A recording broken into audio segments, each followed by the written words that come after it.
On the first day of the festival of unleavened bread, the disciples came to Jesus and asked, "Where do you want us to prepare the Passover meal for you?" The Passover was a special holiday. "As you go into the city," he told them, "you will see a certain man. Tell him, 'The teacher says, my time has come and I will eat the Passover meal with my disciples at your house.'"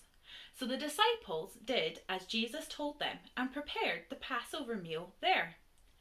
As they were eating, Jesus took some bread and blessed it. Then he broke it in pieces and gave it to the disciples, saying, "Take this and eat it, for this is my body."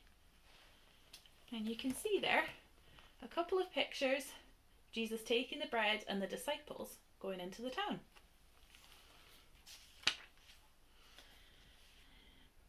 And then he took a cup of wine and gave thanks to God for it. He gave it to them and said, "Each of you drink from it, for this is my blood which confirms the covenant between God and his people. It is poured out as a sacrifice to forgive the sins of many. Mark my words, I will not drink wine again until the day I drink it new with you in my Father's kingdom." Then they sang a song and went out to the Mount of Olives.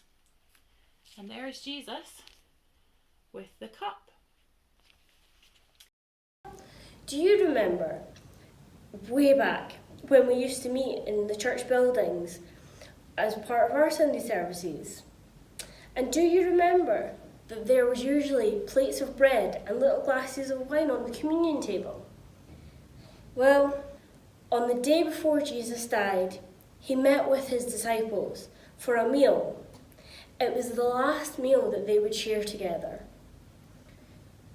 So we call it the Last Supper. After they had eaten, Jesus held up some bread and broke it in half and said, "This bread is like my body. Whenever you eat bread, remember that my body was broken for you." Then he held up a cup and said, "This wine is like my blood. Whenever you drink the wine, remember that my blood was poured out so you could be forgiven." Of course, Jesus was talking about what he knew was going to happen to him the next day. He knew he would die on a cross. He knew he was going to be beaten, that a crown of thorns was going to be put on his head, and that he was going to be scarred and bled, and all these horrible things were going to happen to him. But he also knew that God was going to raise him from the dead, and he would be alive again forever. But he wanted his disciples to remember that first he died and suffered because he loved them.